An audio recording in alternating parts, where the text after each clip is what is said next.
Hi guys, it's Cassandra Shear, author of The Stone Doorway. Last week I read you chapter 1 of my debut novel, and this week I'm going to get through chapter 2, hoping to get you guys excited, and maybe you'll go out and buy it. The book is available on Amazon or through my website, which is www.beyondthedragonflies.com. There's also a lot of information about myself, upcoming projects, and upcoming events as well, where you can find me to get a signed autographed copy. Also, you can email me anytime through the website. I love to hear from fans. It's still pretty crazy to hear people talking about my characters. So reach out anytime.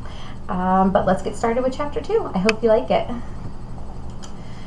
Butterflies twisted in her stomach as the clock neared 8 o'clock. Tori had managed to change into jeans without ripping off her knee bandage, and she found a t-shirt that hung slightly loose on her body. She fussed over her hair and tried 2 more shirts before limping down the stairs to wait for Dean. Alan got there first, of course, and let himself in by the back door, arms full of pizza boxes and 2 liters of soda. Hero boy get here yet? Not yet. Tori took the 2 liters from his arms and cleared space in the fridge for them, while Alan cleared the table and set down the pizza. Well, he has to be a little late so he doesn't look too eager, Alan joked, but Tori turned and glared at him as she looked up at the clock again. Relax, he'll be here. As if on cue, headlights shined through the front windows, lighting up the back kitchen well. See, do you want me to go let him in? Tori chewed her nail and worked on the meat on the side of her finger as she looked toward the front door, a nervous habit she'd had since she was small. And she was super nervous. When am I not nervous? Tori thought to herself. Ugh, I'll get it, Alan sighed. No! Tori jumped in front of him. I'll get it! She started through the living room towards the door, but turned back towards Alan. Just be cool, okay? No more macho crap. Alan smiled and made a halo over his head with his fingers. Tori opened the door as Dean was walking up the front steps, flowers in hand. Tori's breath caught in her throat as the world stood perfectly still for a moment as they stared at each other. The porch light shined off his dark hair and made his green eyes light up. He was the first to break the silence. You look beautiful. He crossed the small porch and put a soft hand on her bruised cheek. He brought the flowers up to her and smiled. You brought me flowers? No, they're for Alan. Dean laughed and handed her the bouquet. Of course I brought you flowers, he said in a low, sweet tone. Tori grinned and stepped aside. Come in.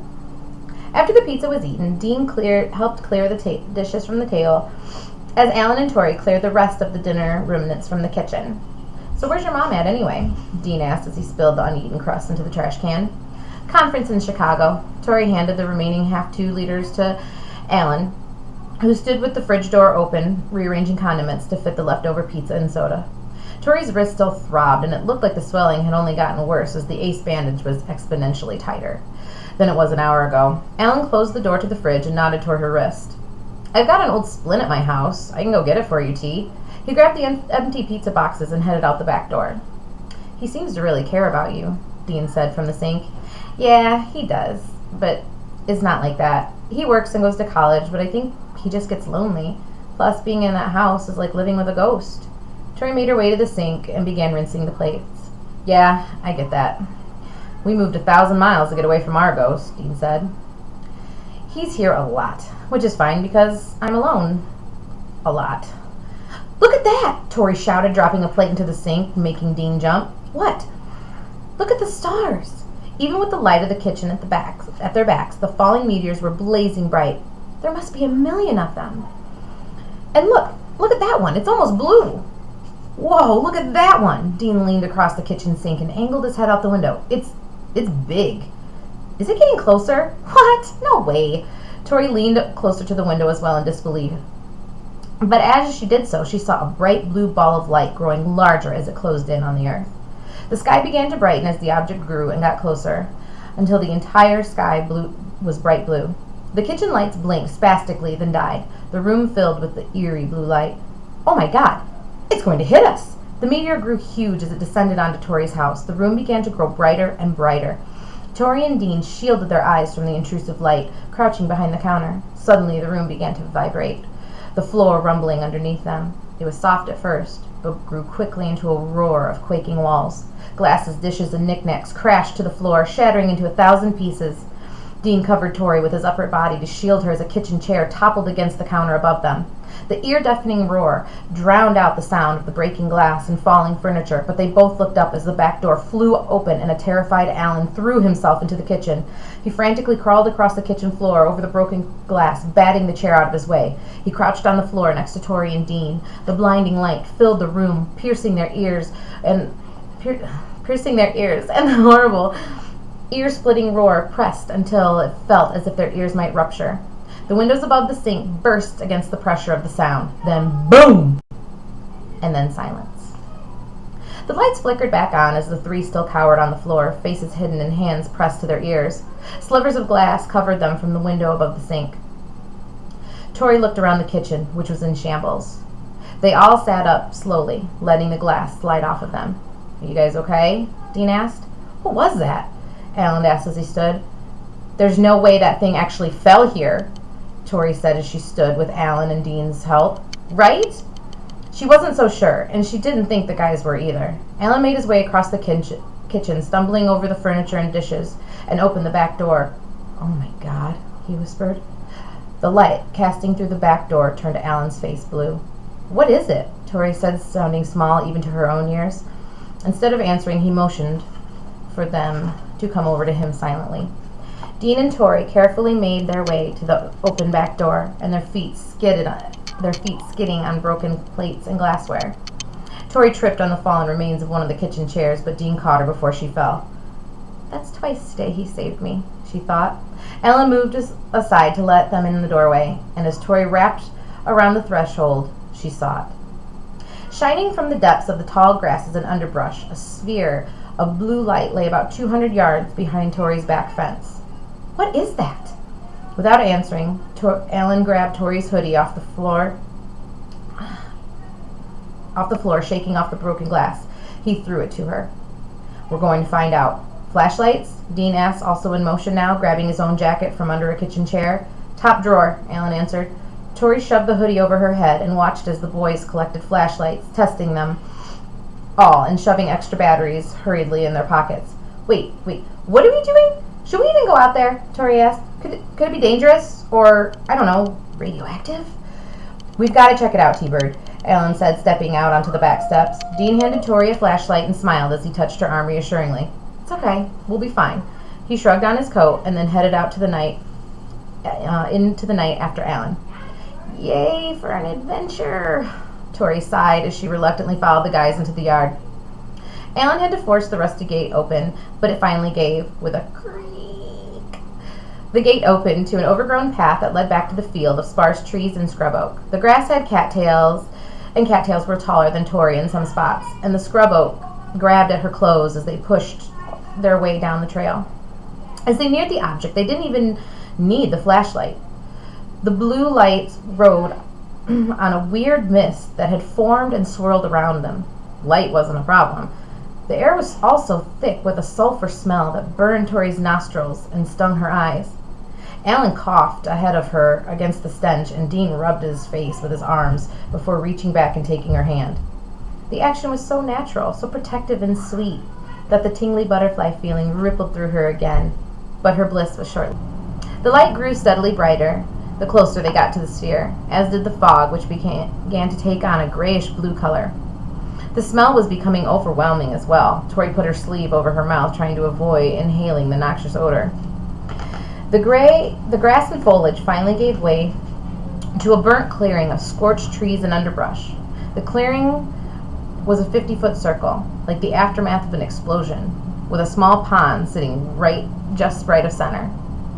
Tori knew this pond well. She and Alan used to play here as kids, but this was not the scene she remembered from childhood. This was horrific. She felt her panic rising, but took a breath of thick, putrid air to calm herself. "Don't lose it, Tori," she thought to herself. "There!"